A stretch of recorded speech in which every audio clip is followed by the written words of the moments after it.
attorney Matthew Sean Tucker. A complaint has been filed against your company. Maybe you've been served with process, or maybe it was simply sent via cease and desist letter. It is very common in the patent world to file a complaint and then wait to serve the complaint if a resolution cannot be reached. That avoids being able to file a declaratory judgment and taking it to your hometown. Now, a patent lawsuit should be taken very seriously because of the financial implications. It is very important to hire an attorney right away to answer the complaint or respond to a cease and desist letter. Your attorney will assess the date that an answer is due and dive into the case accordingly. There are many factors that can throw a wrench in a plaintiff's patent case, and for that reason, your patent attorney should take many first steps before responding. First, it's important to know the type of plaintiff you're responding to and what their ultimate goal is. Specifically, if a plaintiff is a competitor or if the plaintiff is a non-practicing entity can change the outcome.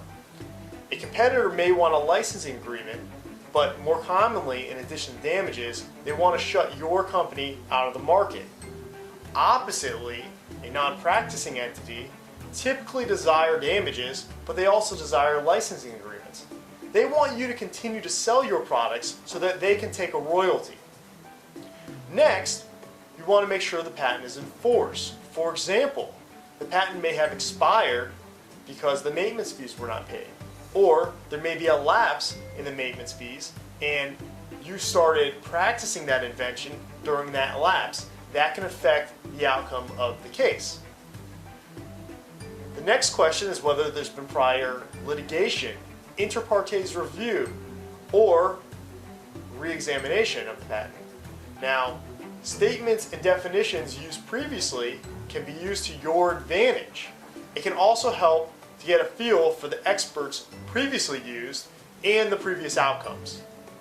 Now, you also want to look at the file wrapper of the patent, and it's important to ascertain some of the limitations that may exist on the patent rights. Many times, the history of the patent in the patent office can influence the outcome of a patent litigation.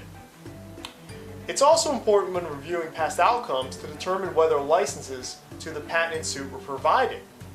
That can be a roadmap to determining what ultimately the plaintiff wants out of the case. Now, before answering, the attorney must review the particular local rules and may also need to find local counsel to file on your patent attorney's behalf. It's important to research the particular judge that you're in front of also to determine the judge's history on patents. Some judges may lean towards patent plaintiffs while others lean towards patent defendants, and some judges may not have any experience with patent litigation cases. At least as soon as your company is aware of impending litigation, the company has an obligation to preserve documents, and document deletion thereafter can result in what is known as spoliation of the evidence, which can have some very harsh results. So it's important that as soon as you learn of an impending suit, you put the proper procedures in place to avoid some of these spoliation issues.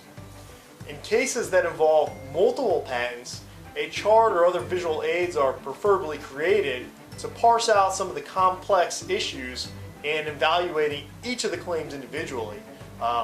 If there's a lot of claims and you only infringe on one of them, you're still infringing. Okay. Next, you also want to evaluate whether a Rule 12 motion to dismiss is appropriate and cost effective.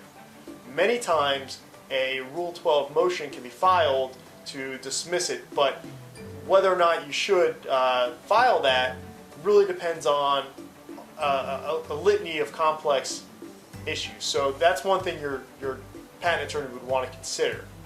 Also, you want to determine whether you can move the venue to your hometown, and that's something you want to talk to a patent litigator for to determine if that's a possibility.